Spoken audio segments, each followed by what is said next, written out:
validation, now I validate myself. Building inner strength, putting doubt up on the shelf. No more unnecessary drama, no more wasted time. Climbing higher constantly, making my own climb. Standing on higher ground, where excellence is found. My potential knows no bounds.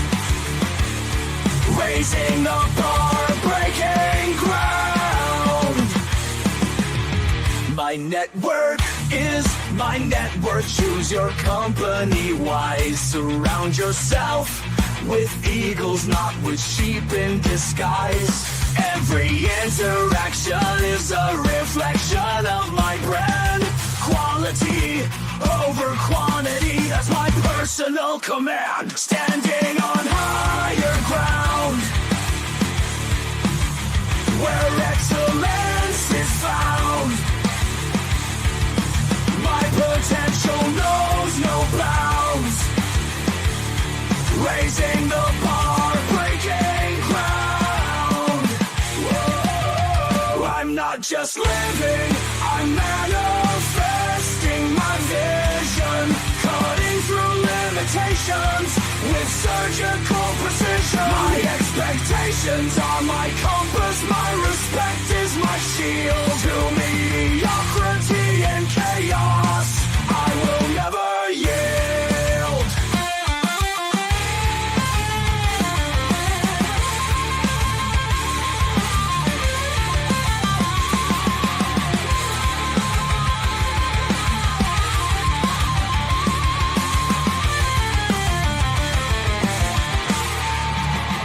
I'm not just living, I'm manifesting my vision. Cutting through limitations with surgical precision. My expectations are my compass, my respect is my shield. To mediocrity and chaos, I will never yield.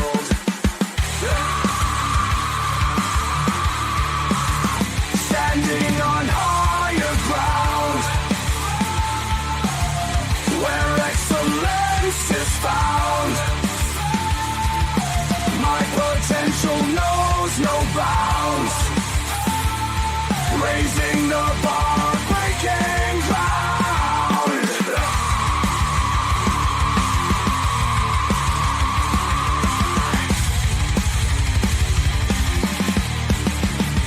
I'm not just living, I'm manifesting my vision. Cutting through limitations with surgical precision. My expectations are my compass, my respect is my shield. To mediocrity and chaos, I will never yield.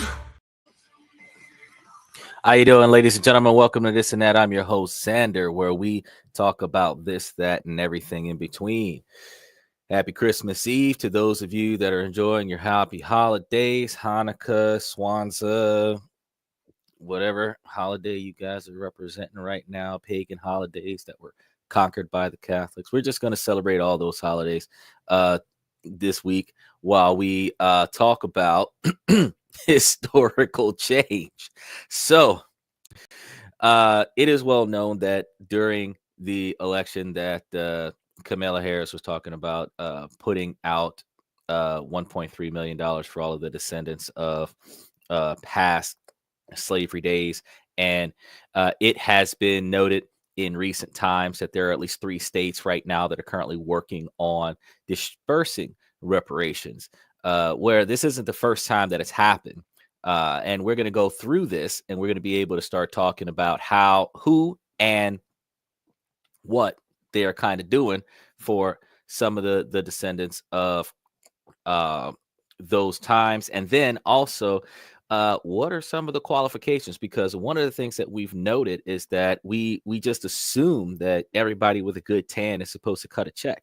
And that's not necessarily the case. They actually have a criteria of limitation. So they're not actually going to give 75% of the population a large quantity of capital just because their great great great great grandfather 30 times removed was involved in something long time ago. There is actually a criteria of it. So as we get started today, I want to make sure that you guys like and subscribe. Make sure that you guys join a membership if you can. If you're watching us from Twitch or Twitter, make sure that you follow us. If you want to get on the show and talk in real time, live on the show, because we are live, you can click that link in the comment section and approve the mic, approve the camera, and we'll be able to bring you onto the show live as long as you're over the age of 18, and otherwise remain in the comment sections. Keep all comments and questions reasonably appropriate for the podcast, not only in live on the video, but also in the comment section. Going forward, we have this thing where if you guys make sure that you show us some super likes, super emojis, special things, gifts, stuff to that effect. We're running a campaign right now where 50 of you guys can throw us down, and we'll run an extra hour today, because we typically run about 2 hours, but we probably run an extra hour today if we meet our goal.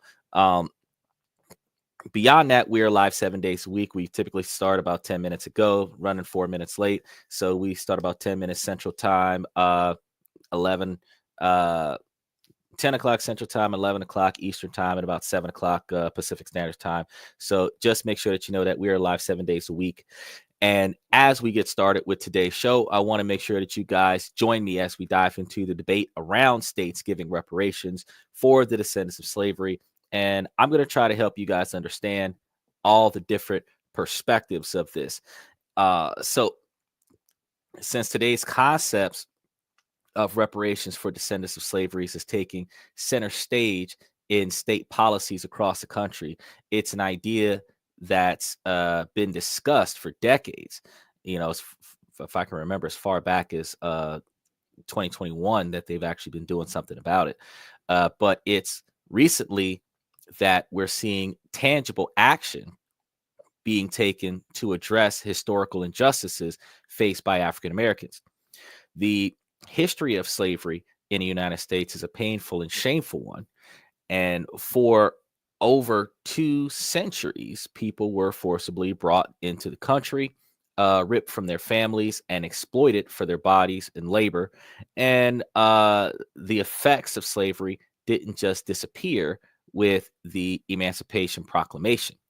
They continued to manifest in systematic racism, discrimination, and socioeconomic disparities. The battle for racial equality has been ongoing, with activists and lawmakers pushing for policies that acknowledge the past and work towards a more just future. Now, reparations are more than just a handout or a check in the mail. They represent a commitment to correcting the wrongs of the past, or at least attempting to, and working to dismantle the structure that perpetuated inequality. Now, we have to also recognize that when the Civil War had ended and over 40,000 slaves were freed and received, not more than 40,000 of them were freed, but about 40,000 of them that were freed had received land distributions of the 40 acres and the mule. And you have to recognize that I do believe it was Andrew Jackson that had passed a law. So the president of the United States at the time had passed a law abolishing the reparations distribution to the freed slaves, where the goal was, or the idea was, that if you were freed from slavery, that you'd be given 40 acres and a mule. And that has been a coined slogan these days, that minorities that are feeling oppressed or experiencing some sort of discrimination would make reference or declaration towards that 40 acre and a mule descendant entitlement, because it was an issue. So the United States has a debt to pay by the belief of some, and some states actually believe that that's not the case. For example, Florida filing a petition to disseminate the ability to disperse reparations to the people. Well, we'll get into that in a minute. However, it's a complex, multifaceted issue, with some arguing that reparations are necessary to repair the damage done to Black communities, while others believe they're unnecessary or even unfair to the non-Black taxpayers. Now, I'm going to be honest with you. You can't rectify the past by doing something unfair in the present. But what I also can say is that if you owe a debt, you've got to pay. That is the foundation of the United States expectations, that you got to pay eventually. Now, keep in mind, there are laws that allows you to squander your obligation to pay that debt, such as charge-offs and um, uh, non-claimable or uncollectible debts. But when the United States government fails its people, that is the type of debt that doesn't have a statute of limitations to it. So while people today might feel like it's unfair because they're not descendants of oppression, that they shouldn't, they should get something too, you have to realize that um, the balance in this country would be excessively different if 100% of the minority population at that time that was freed received their 40 acres and a mule, even if they did not uh, experience a lack of segregation or a lack of um, discrimination. They still would have had 40 acres and a mule where they would have been able to do their own business. They would have been able to build their own industries. Probably 30% of the country would be owned by minorities as opposed to a very select few. So there would be a massive difference because with 40 acres, you could build a business on that property. With 40 acres, you could have rebuilt a business on that property after they burned your businesses down. With 40 acres, you could have done a lot more than what you would have done only having the ability to work for somebody else and rent property when you're entitled to a large quantity of land. So, and 40 acres is a lot of land because you think about right now, the average house is built on a quarter of an acre of property. So technically you could build about 4 houses on an acre of property. So with 40 acres, you would probably be able to build a small subdivision of property, which about 160 houses. When you think about it like that, you think about the rent these days at $2,000 a house with 160 houses under your belt as rental property, you would be making millions if you had that 40 acres and a mule. So it is reasonably understandable that some people claim that they should be entitled to this. And what would be the value of 40 acres and a mule in today's time? Well, I did a little bit of digging, and depending on whether or not it was dry land or cropped land would depend upon whether or not the property would be valued as low as $48,000 for the property to as much as $222,000 in 2024 going into 2025 for each person. So you can understand that when the 40,000 people got their 40 acres and a mule, that was upward of $640 billion worth of money distributed back then when everything was worth less than a quarter. So it was a lot of money. So I can understand why the president decided to do that, even though I don't think it was a right decision when he put a stop to the issuance of the 40 acres and a mule. However, the debate around reparations has been ongoing for years, with cities and states taking different approaches to addressing the issues. Some have established commissions to study the impact of slavery and Jim Crow laws, while others have gone further, allocating funds for reparation programs. For example, California has established reparations task force, which aim to study the ongoing impacts of slavery and discrimination. And the task force will provide recommendations for reparations, which could take the form of cash payouts, education, and job training programs, including financial compensation and systematic innovations to address the racial wealth gap, or even land restitutions. And they right now have individuals that are potentially receiving opportunities to have access to the cannabis industry, to have land distribution to them, or the monetary value of land distributed to them. We have a few individuals that was actually recently dispersed on the news at like 79 years old, where the man was underwater with his debt and was one step away from losing his house. And the gentleman was able to receive those reparations, which saved his standard of living. We have in Evanston, Illinois, this place became the first city in the United States to provide reparations directly to Black residents in 2021, and the city allocated funds for housing program grants up to $25,000, which can be used for home purchasing or improvements, making a significant step towards reparative justice at the municipal level. Now, you see some states that are doing the down payment grant, where they're giving you up to 10% of the value of the house. Well, they're giving you 10% of the value of the house up to $25,000. You can see that in some states right now. So it is a down payment assistance grant. So if you're trying to buy your first home and you think about how the first time home buyer has all of this stuff, you got to make sure you're not getting yourself into a scam. And you look at the first time home buyer opportunity combined with the allocation of financial assistance, where if you're able to get both of them combined from the potential lender that's going to aid you in facilitating those documents, you could potentially be able to afford a house that you otherwise would not be able to afford, where now you would, instead of having to focus on saving up your money to get the house, you would just have to be able to afford the monthly payments on the house, including land taxes and property insurance, but you'd be able to get yourself a house a lot less stressfully.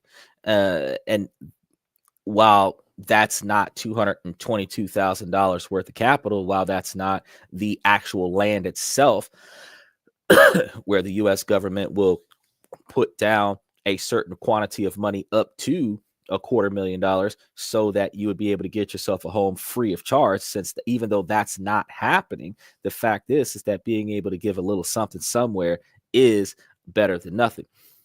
Considering the fact that we're about to talk about who actually would qualify if they was handing out cash, and you're going to be very disappointed when I give you these numbers.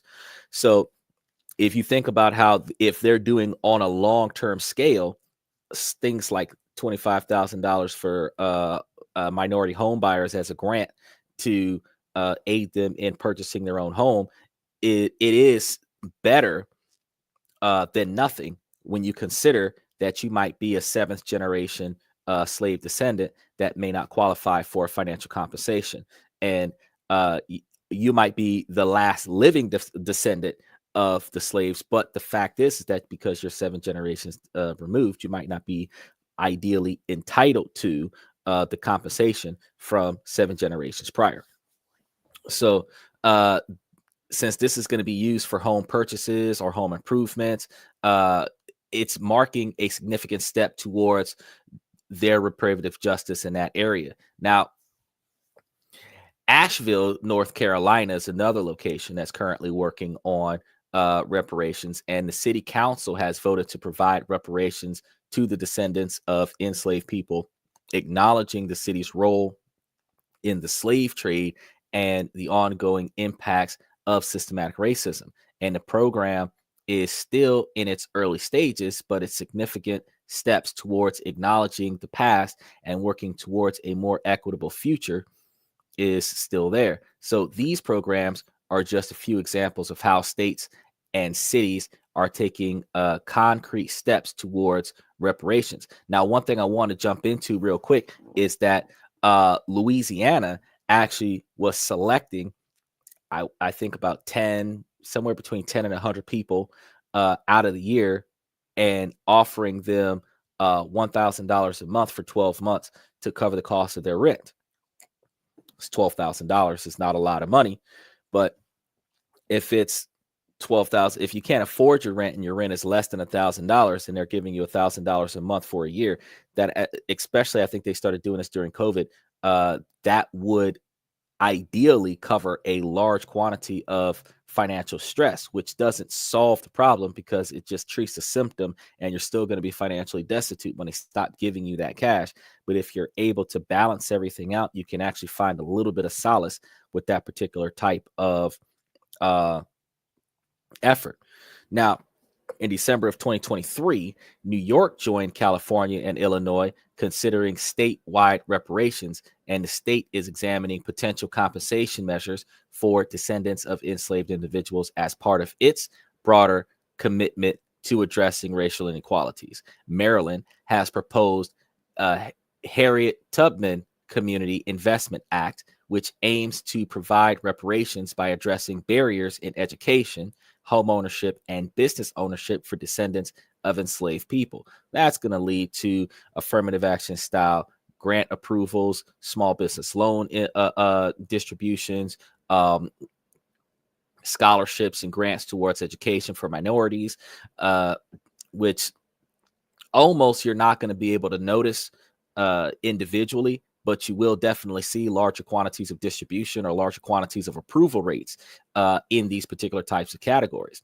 So this initiative highlights the state's focus on systematic change alongside direct financial support, but it's also going to be showing the empowerment of self-sufficiency, and it's going to be showing that they're providing these reparations to people who are striving to be more successful. So notice that Maryland is not trying to just hand out a check for having a breath in your body right now. You got to be trying to be better, and they will pay for your education. You've got to be trying to get a better standard of living, and they'll help you with your housing. You're trying to build a successful business, and they'll help you with funding. Stuff to that effect. You have to be trying to do something with your life, not just sit on a rock and wait for a check from the government.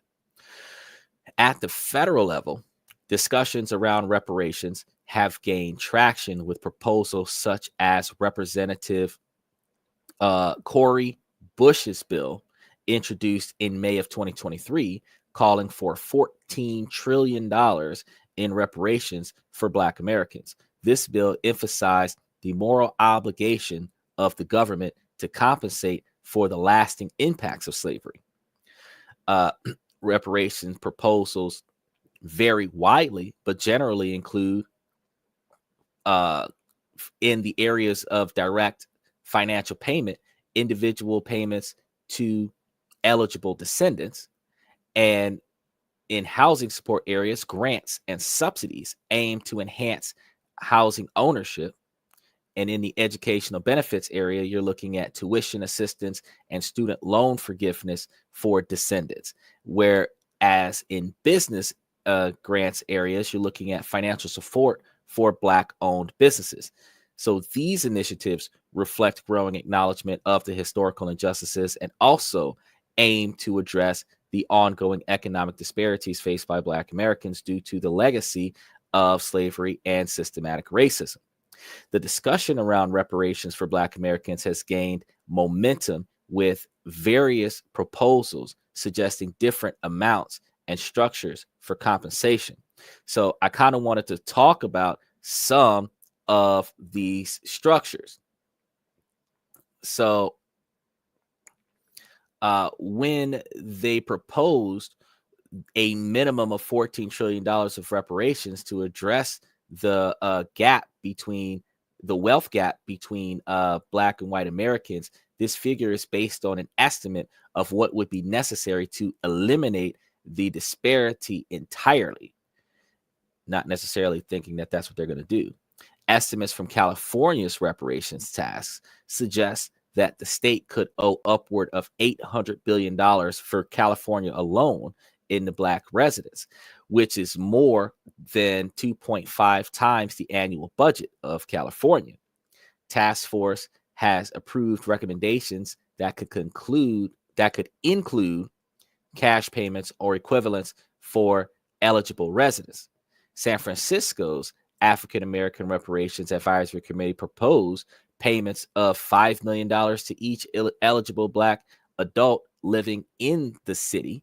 And this proposal, if implemented, would cost approximately $175 billion, significantly exceeding the city's current budget. Now, if they're offering $5 million to each eligible, we got to look at who all is eligible. So some researchers estimate that the reparations could range from $12,500, which is what Louisiana was giving individuals that were randomly selected, to $150,000 per person if total reparations were divided evenly among estimated 40 million Black Americans, which is a little under the $222,000 that 40 acres and a mule would be worth today, where they're not applying interest to the value of the land. They're talking about the value of the land as a whole today. So the eligibility criteria is something that we need to really discuss for the reparations for Black Americans, particularly those descendants from enslaved individuals generally focus on lineage and self-identification. So first of all, individuals must demonstrate that they have at least one ancestor who was enslaved in the United States. This means that eligibility typically extends to direct descendants, children, grandchildren, and potentially great-grandchildren of enslaved individuals. Based on these criteria, it is reasonable to conclude that at least 3 generations, i.e. the children, the grandchildren, and potentially great-grandchildren of the descendants of slavery, which is a total of about 4 generations total, could qualify for reparations, and 4 generations, including the first generation of slaves. So 3 generations removed from slavery, it would be the oldest generation of slave descendants that could qualify for reparations. So those of us that are 5, 6, 7 generations removed, we're probably not going to be included in that. If they could establish their lineage to an enslaved ancestor and meet self-identification requirements, we still have the varying dependability on specific legislative framework and local policies of the city and state that an individual is seeking reparations in. To determine how many generations from slavery qualifying for the reparations, we have to analyze the timeline from the end of slavery to the last potential qualifying year of birth. So the 13th Amendment, which abolished slavery in the United States, was ratified on December 6th of 1865. A typical generational span is approximately 25 years. We kind of round it down these days to about 20 years. But from 1865 to 1965 is approximately 100 years. And dividing 100 years by 25 years per generation gives about 4 generations. So as of 1965, there were roughly 4 generations of descendants from enslaved individuals living in the United States. So if you were born after 1965, you would be the beginning of the 5th generation of post-slave descendants, where you would not likely be eligible for reparations, which also means that just about all of the minorities that are entitled to Social Security, disability, retirement from 65 and older are entitled to the reparations. So the rest of us that are in our 30s, 40s, 50s, we would be receiving inheritance from our living descendants that receives those reparations, outside of us seeking reparations on behalf of our ancestors, being the last living relative of that ancestor, which requires a whole nother level of fighting for compensation and may actually require some financial investment, because from what I've seen, there is a fee that has to be paid by certain individuals in California and Illinois to receive the reparation distribution. Fill out some forms, put up some money, and if you put up that money, you'll get back way more money than what you put out. This estimate reflects the direct lineage from those who were enslaved to their descendants born up until the time. Now, applicants must show that they have identified as Black or African American or a similar designation for a specific period, often at least 10 years prior to the enactment of any reparations program to qualify for reparations. So you can't say that just because you were born black, but you identified as white for your entire life, that you are now going to run over there and say, well, I'm an ancestor of slavery, give me money. It doesn't work that way.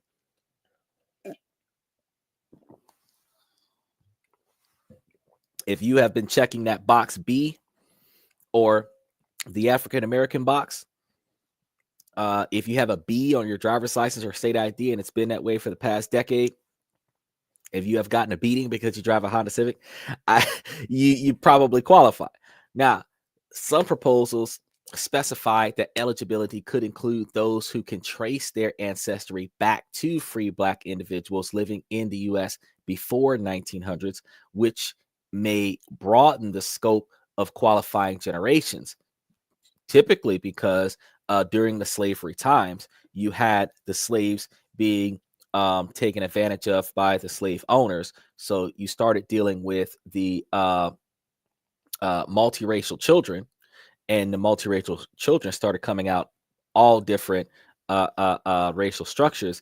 And at one point in time, you had the 1/32nd rule, where if you had 1/32 of minority blood in you, that you would be identified as a minority, even if you had a very pale skin complexion.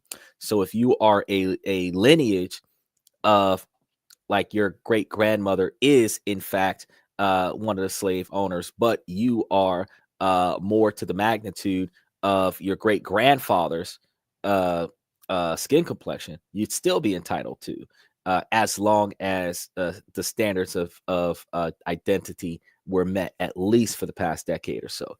So we have one story that stands out, is a Sidney Jones, a descendant of enslaved people who benefited from reparations programs in Evanstone. And Cindy grew up in a family that had been denied access to housing and education opportunities due to systematic racism. And thanks to the reparations program, she was able to purchase a home in neighborhoods where her ancestors were once enslaved. I wouldn't generally want that memory, but hey, it is what it is. For Cindy, the reparations program was more than just a check in the mail. It was a chance to reclaim her family's history and build a better future for herself and her community. The emotional and social implications for reparations are profound, and they represent a chance to heal old wounds, to acknowledge the past, and to work towards a more just future. As we hear stories like Cindy's, we are reminded of importance of reckoning with our history and taking concrete steps towards repairs. These proposals reflect a growing recognition of the need to address historical injustices. So just like they are tearing down those old Confederate statues that represented how the South generals had done so much for the South, and taking down certain historical landmarks such as Aunt Jemima syrup and Uncle Ben's rice, to eliminate the racial constructs that has existed in our history for generations, it makes perfect sense that they would bridge the gap even further and provide reparations to the last living descendants of the slavery days. Now, this has lasting impacts on Black communities in the U.S. However, the implementation of these reparations remains complex and contentious issues with significant political and economic implications. For one, we have to recognize that if a large quantity of individuals that do not have financial literacy are given large quantities of capital, they're probably going to squander it away because they don't know how to save and invest. It is going to stimulate the economy, but it might not stimulate the economy in a positive fashion. A large quantity of people, you have over 40 million individuals. If they are financially wasteful, you will cause a mass hysteria of inflation. that will then be offset by a mass hysteria of unable to afford anything due to inflation. Um, and you already see places like Starbucks and Amazon where all of the workers are protesting and building unions so that they can get basic wage, not living wage, minimum standard of living wage, which is it's equivalent to slave compensation, because they barely have enough money to pay for a roof over their head, food in their stomach, and clean clothes on their backs. It's not necessarily an actual living wage where you're living comfortably. You have the ability to have emergency funds, proper health insurance, transportation, reasonable transportation in good condition, proper communication, proper education. So a middle class lifestyle would be technically living wage, and a middle class lifestyle is upward of $100,000 to $125,000 a year.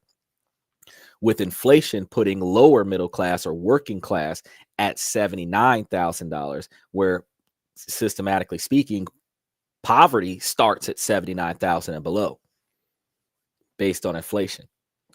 And yeah, that kind of destroys the social hierarchy, because as I've said plenty of times before, is that we have less actual vivid racism as we now have more social classism. While racism isn't really abolished, it has been reformed into social classism, where you are not welcomed here because you're poor. But the majority of the 40 million minorities are poor. So you, instead of not allowing people to participate in certain high qualities of life because of the color of their skin, you are not allowing them to come in based on the lack of finances and resources. For examples, restaurants that are $200 a plate, poor people can't afford to go there. So only the wealthy people will attend, which also means that a certain type of social class is not going to be allowed in the building because they can't afford the menu. You have dress codes in places where suits and ties are expected, and individuals who grow up in low income communities may not be aware of or have the ability to afford that type of attire, which means that they're not going to be allowed in the building because of the clothes that they're wearing. These are the types of ways where individuals can still be biased without reflecting racially biased behavior, and still disallow the lower class or lower income affluent families, which then is everybody under a certain income level, from being able to participate from some of the higher qualities of life.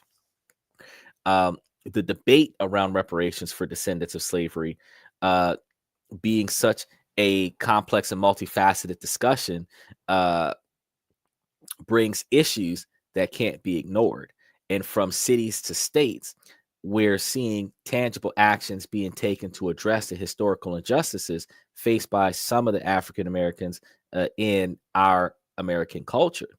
But reparations are more than just that handout, like I told you guys before. They are a commitment to correcting a wrong of the past, where going forward, while we're working towards a more just future, we have to be able to recognize that, truth be told, we're not going to be able to continue to be angry and blame non-minority people for their great great grandmother or great great great great grandfather 7 generations removed for the standard of living that we have today. We have to be able to at some point step up and say that my life sucks because of the decisions that I make. That is first person accountability. They have to be able to say that, regardless of what my ancestry looks like, that I am still poor today because I have not invested any efforts into not being poor. Some of those individuals that go through a self-realization process where they decide that I am no longer going to be poor anymore, regardless of the ancestry descendant that you have from slavery or not. You have to recognize that, if you start here in 2025, because we've got about 7 days left in the year. Here we are walking into 2025. If you're starting this year during the new presidency to save, invest, liquidate assets, reduce costs. Because I'm not going to sit here and waste my time telling you to pay off all of your debts. Because if you take a principal quantity of money and you put it on a debt, the principal is gone.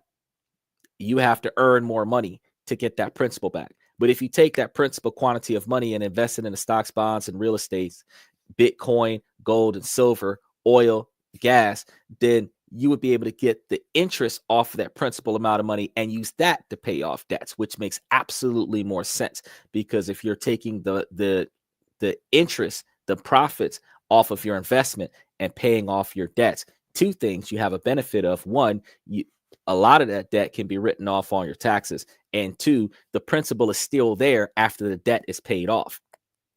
It makes more sense to do it that way.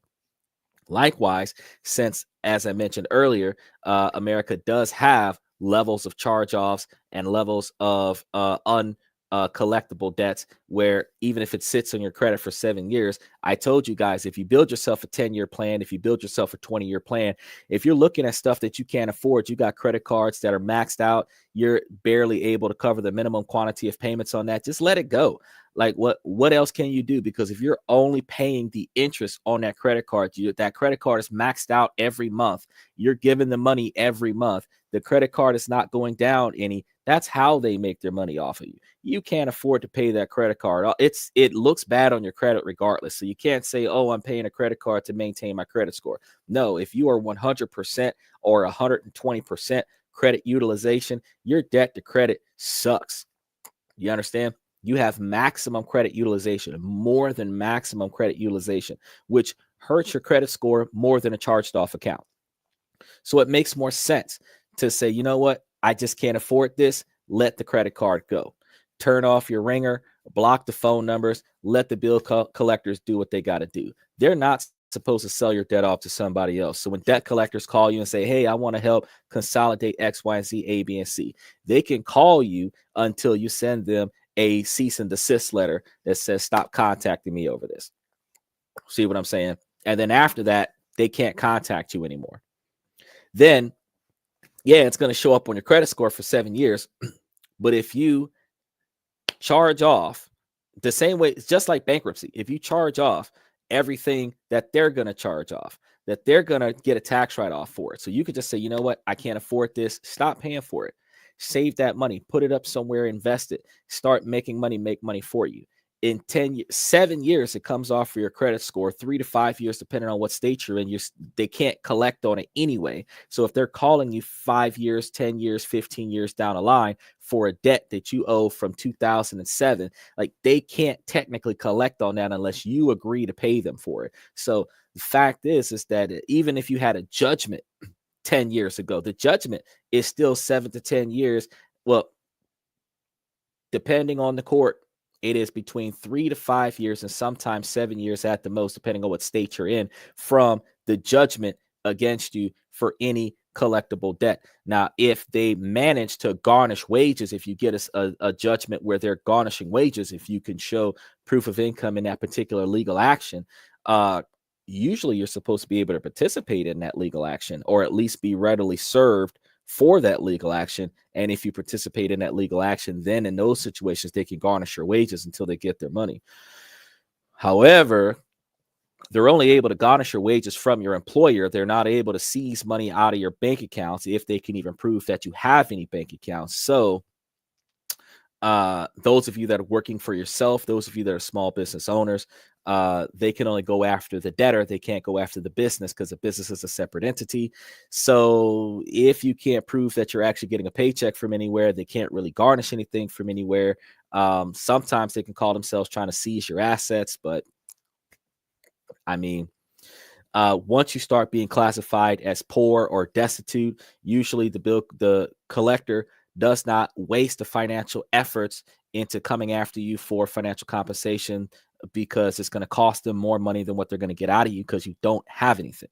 The furniture that you own, all the clothes that you have could be all totaled up to less than $300 in value, especially if it's used and it's generations old.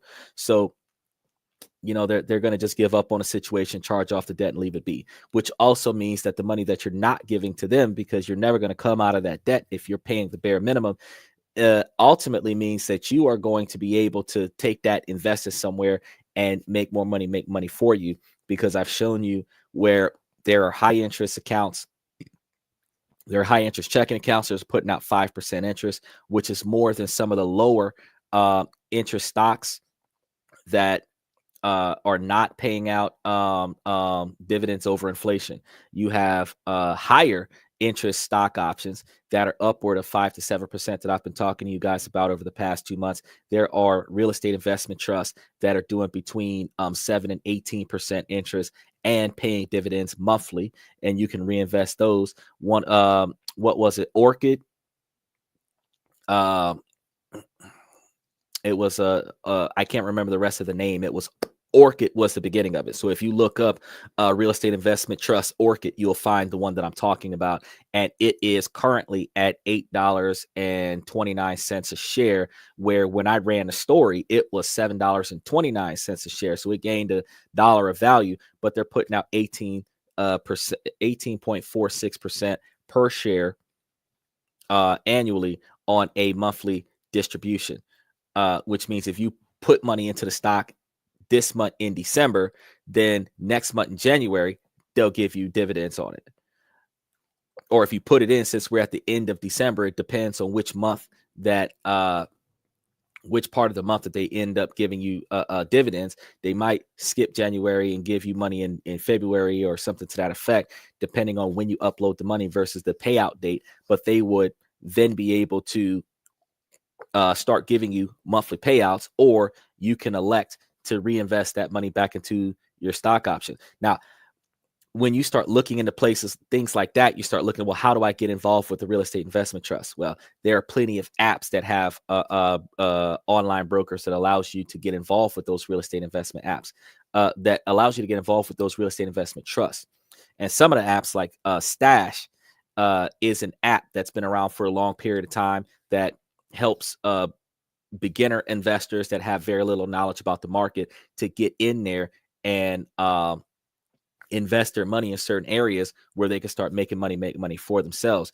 And the fact is that everything from index 500s, high stocks, Tesla stocks, Apple stocks, all that stuff is up there where you can just type in the type of stock that you're looking for, type in the name of the stock. It'll show you that stock. You can buy that stock directly, or you can buy portfolios, pre-constructed portfolios based on your risk tolerance. If you want high risk tolerance investment or low risk tolerance investments, it'll put together packages that'll help you with investing where you can make money for yourself over a period of time, anywhere between 5% interest and 20% interest, depending on what you invest in. And if you find other investment platforms on there that are offering upward of 40%, you could potentially end up drawing back 50% or more overall off of your portfolio if you build the right portfolio on apps such as that. And after they finish getting their cut, you get to keep the remainder, and you're looking at, it's a good deal. And it'll be directly linked to a bank account. So when you get ready to take your money out, you just drop it into your bank account and you're good to go. Now, why do I talk about these things?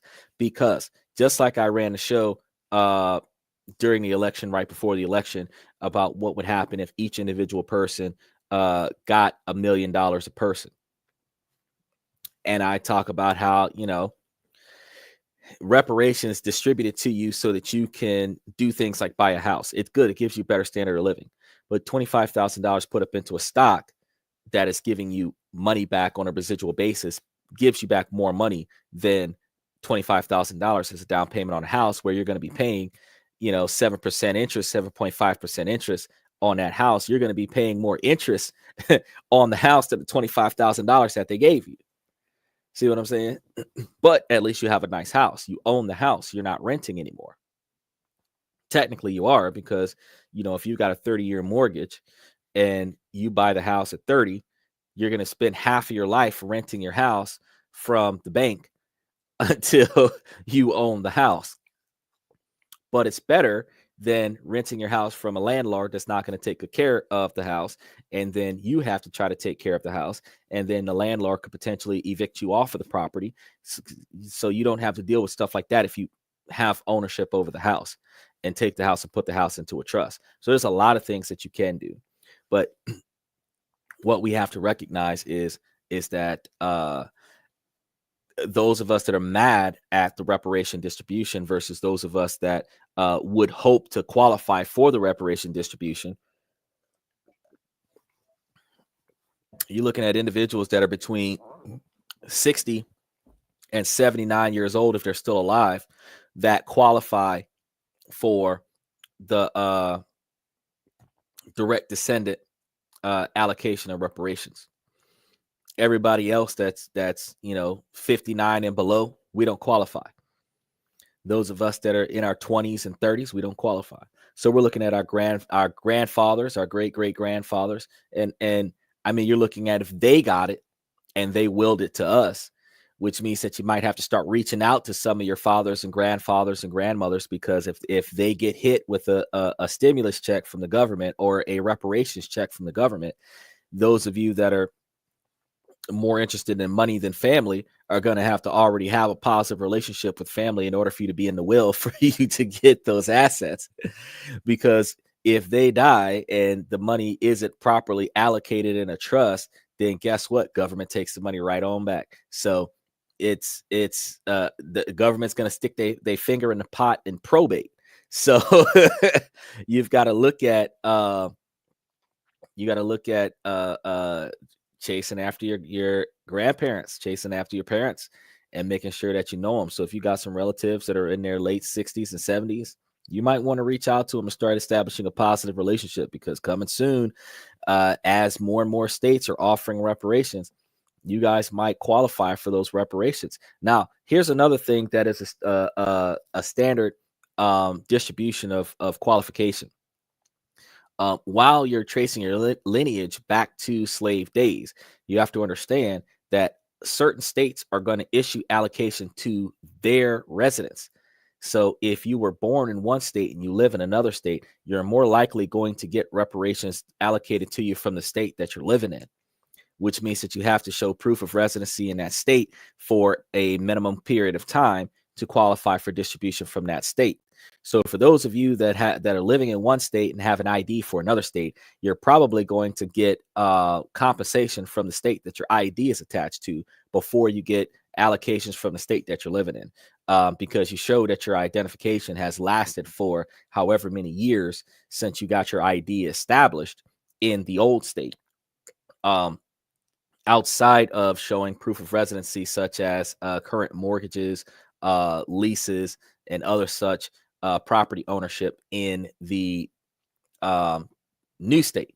Which, irony, even though it is considered somewhat of a violation of law to not have updated documents for your residency, the funniest thing is that if you don't have an updated driver's license or state ID and you go and apply for benefits, no one actually takes legal action against you for failing to update your information. So for those of you who operate by staying off the grid, by deliberately not updating your personal information, just because it's harder for you to be found for negative action if they don't know where you currently stay, you don't necessarily have to worry about saying, oh, well, my address isn't up to date, and reach out to them and then they hit you with, at best, like $160 ticket for not updating your registration inside of 90 days of change of residency, because they first have to show that you change residency for an extended period of time. The person that's trying not to pay you is not going to call the police and say, hey, this person called me and their driver's license is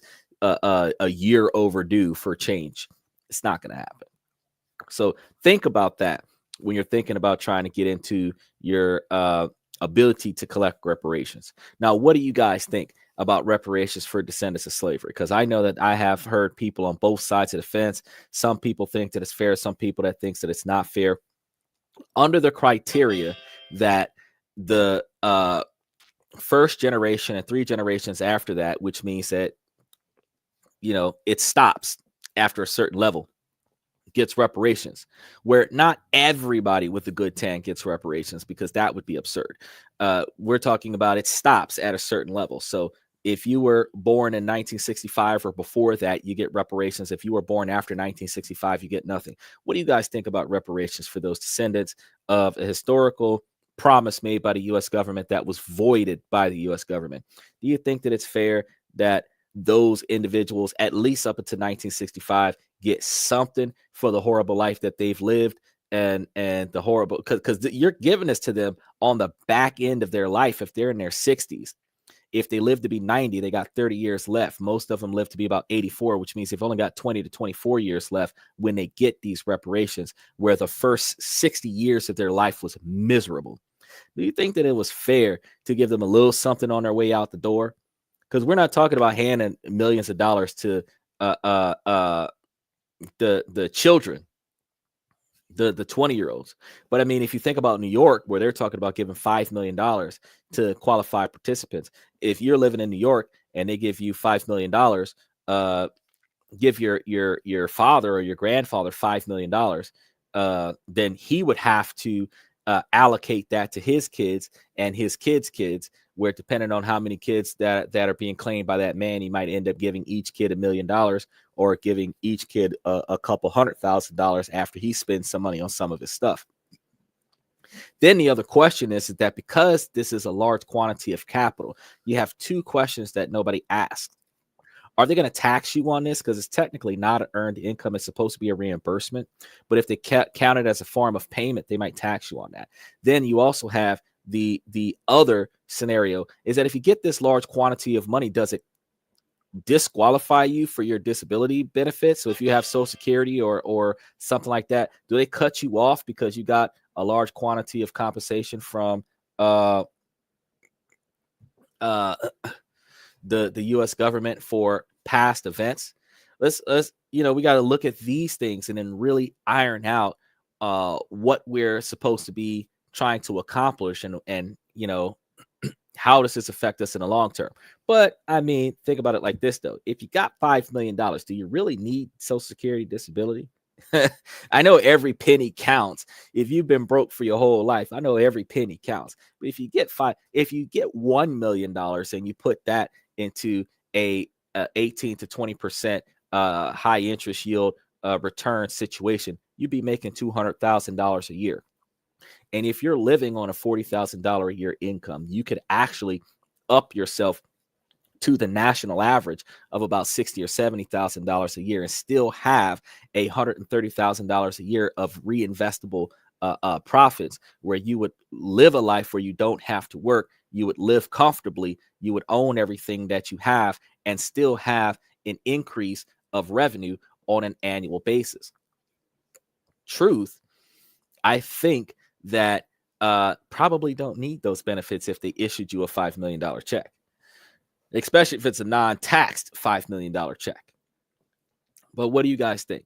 Make sure that you share your thoughts in the comments and leave some information down below if you want to learn more about these types of topics, and you want to be sure to check out the videos on the history of systematic racism in the United States that we should be putting up coming soon.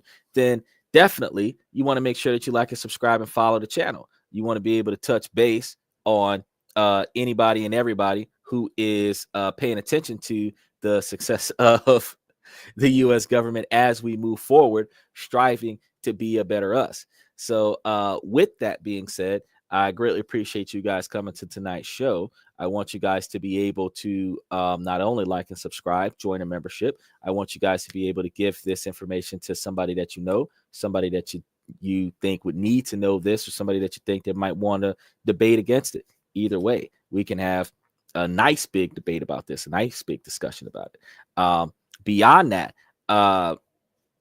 we are live 7 days a week, about 10 Central, 11 Eastern, 7 Pacific.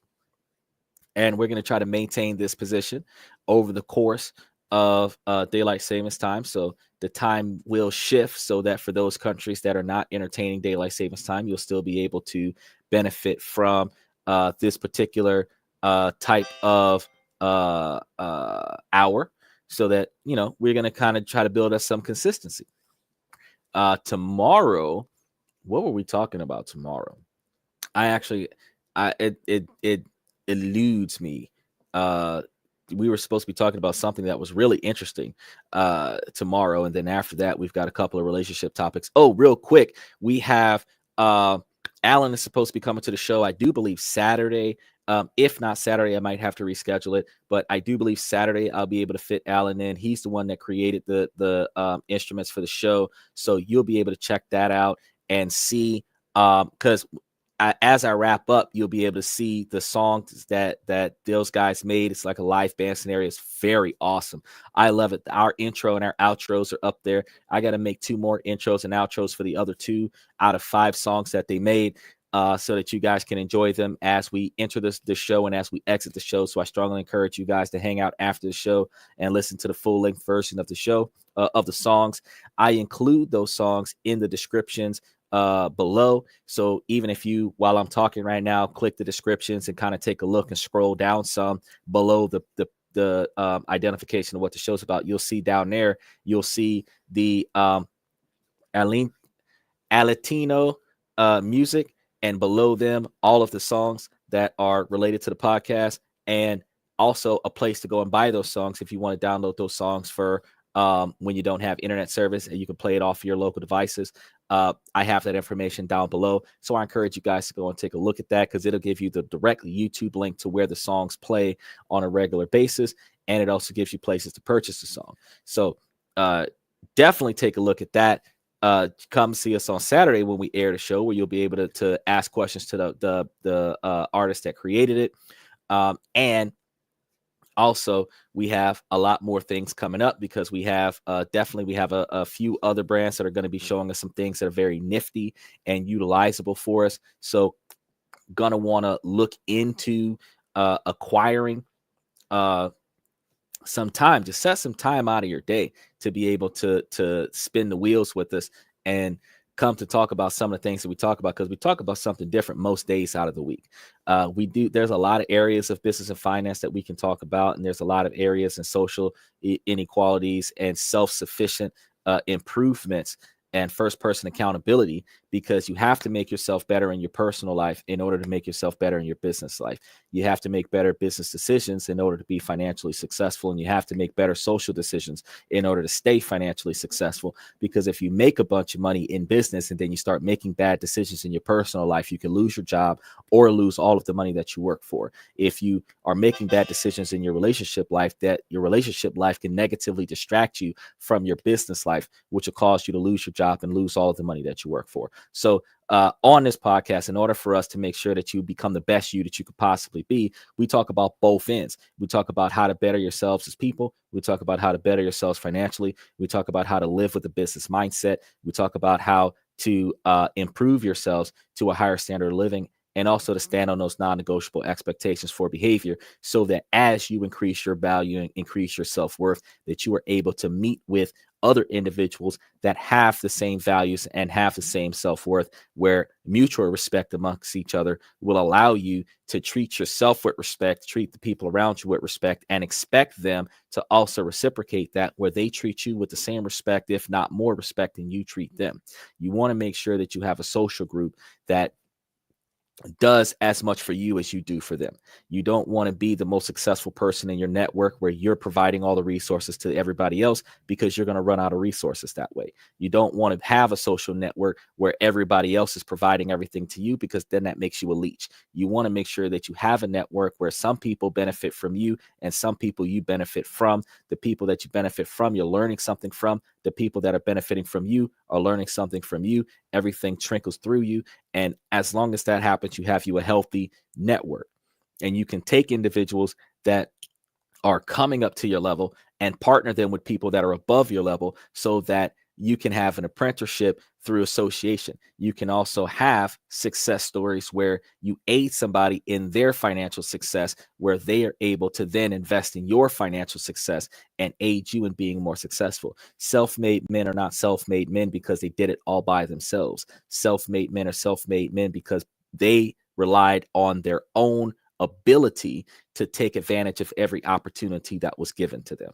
And likewise, self-made men never let an opportunity pass them by, which is why I talk about this when I talk about the reparations topic, because I think that if any event that your father or your grandfather, your mother, or your grandmother receives some type of reparations benefits, instead of y'all fighting over that money, y'all should be able to take that money from mom and dad and put that into a trust and have all three of y'all as beneficiaries, where y'all are getting even distributions of the wealth that y'all get. So if grandma or mom gets $1 million or $2 million and there's three of y'all there, y'all should be able to put that money up into a trust and have all three of y'all listed as even a recipient, where each one of y'all get 20%, 25% at the most, and then put the money into a trust where 25% gets put back into the thing. And that way, it not only are you continuously getting money every month, it is also increasing the value of money that you're going to get every month, because if you're reinvesting a portion of it while you're getting the other 75% of it distributed to all of the kids, all of y'all are going to be set, because the money that you're getting is going to be more than the money that you earn. So instead of fighting over this stuff and having the government take a portion of it in probate, you put it into a family trust. And just like the Rockefellers, you build wealth off of that. You get life insurance policies built on the trust, where the trusts are beneficiaries, and then have that life insurance policy. When individuals die, the money goes into that trust, and then the trust puts it into those high interest yield accounts, where the beneficiaries of those high interest yield accounts can now get allocations where they can start living a life of Riley because somebody passed. Now, instead of it being a day of mourning because you've got $10,000+ worth of bills that you got to add to your current daily function because somebody passed away and they don't have a death benefit, now you can have a little bit of a celebration, because when this individual passed, that $1 million policy just went into the trust, and that trust is now issuing you an extra $10,000 a month. You know, if we do things more responsibly, then we would not have so much going on where we would be sitting over here frustrated at the fact that we're broke on a day-to-day basis.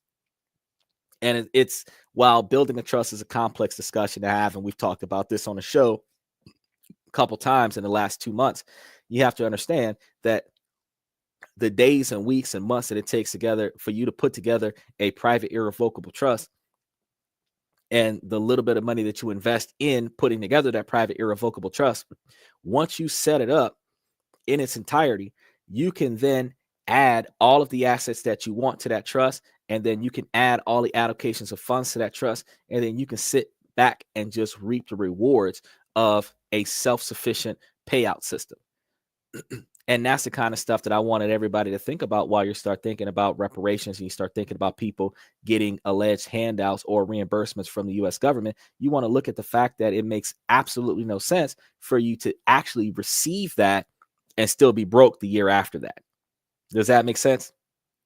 So as I wrap things up on today's show, I want you guys to make sure that, again, I'm going to remind you to like and subscribe. I want to do a special shout out to Omni81, Red Void, Liberty Twitcher, Silly Emma over on Twitch. I really appreciate you guys on Twitter. We are still banned on TikTok. And after January 19th, which is about 24 days from now, we're probably not going to see anything that has anything to do with TikTok in the United States. Donald Trump's got a lot of things that he's going to be fighting, so I can't say that he's going to undo the TikTok ban. He said that he would, but I can't say that he would. He's got a lot more things that he's got to deal with, and there's only so many yeses that man can do before he starts getting overturned, unless, of course, he makes the Congress and the House an entire Republican scenario. Then nobody will tell him no. But we still have to wait and see what happens before we can start saying, TikTok is now going to be reused in the United States. Can't necessarily say that that's going to happen. He's already talking about going after the Panama Canal. So the stuff that this guy is going to be doing, I don't see us getting TikTok anytime soon. So I want you guys to hang out after the show, enjoy the song from Alan and alanito.music, and make sure that you guys stay tuned for tomorrow night's show, because while I can't remember what we were supposed to be talking about tomorrow night, because I've got like 7 or 8 days worth of stuff that I just put up there this past week, I want you to stay tuned for it, because tomorrow night's going to be a good show. It's going to be business and finance related, because our relationship and social interaction topics are going to be Thursday through Sunday, with the exception of Saturday, where we're supposed to have our live guest star on the show. So you get to learn something every day of the week, learn about common knowledge that isn't too common, because we don't decide to go and look for these things, and figure out how to piece together each one of the shows that I give you guys, that you guys can actually take this information, do your own personal extensive research, and try to find a way to help this make yourselves a better lifestyle, better standard of living, and help you with making better decisions. So with that being said, ladies, as long as the situation doesn't make sense, I'm going to keep asking you ladies to make it make sense. So please, ladies, make it make sense. And fellas, I really appreciate y'all coming to the show. Like and subscribe. You guys make us what we are at almost 20,000 subscribers. We encourage you guys to keep doing what you're doing, with sticking with us, because it's going to get bigger and better as we get keep moving along going into 2025. I'm your host, Xander, with This and That, where we talk about this, that, and everything in between. And you guys have a good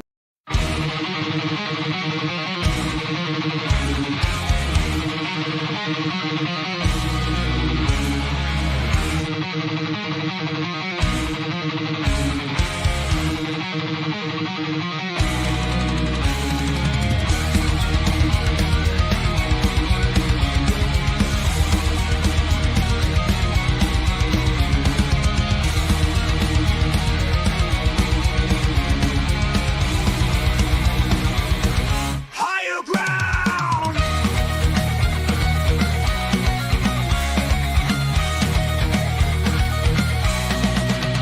Used to chase validation, now I validate myself. Building inner strength, putting doubt upon the shelf. No more unnecessary drama, no more wasted time. Climbing higher, constantly making my own climb. Standing on higher ground, where excellence is found. My potential knows no bounds, raising the bar, breaking ground.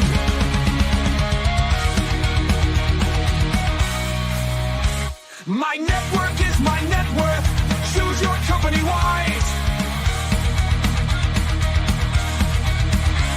Surround yourself with eagles, not with sheep in disguise. Every interaction is a reflection of my brand. Quality over quantity, that's my personal command. I'm not landing on higher ground, where excellence is found. My potential knows no bounds, raising the bar, breaking ground.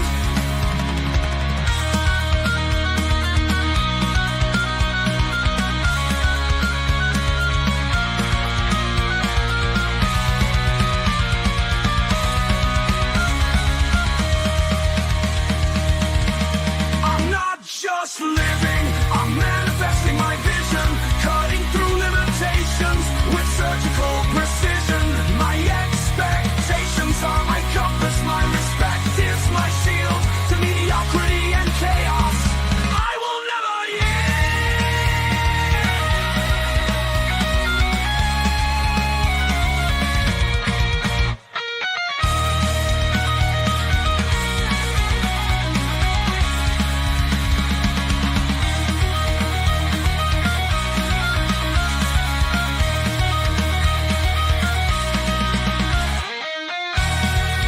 I'm not just living, I'm manifesting my vision, cutting through limitations with surgical precision. My expectations are my compass, my respect is my shield to mediocrity and chaos. I will never yield.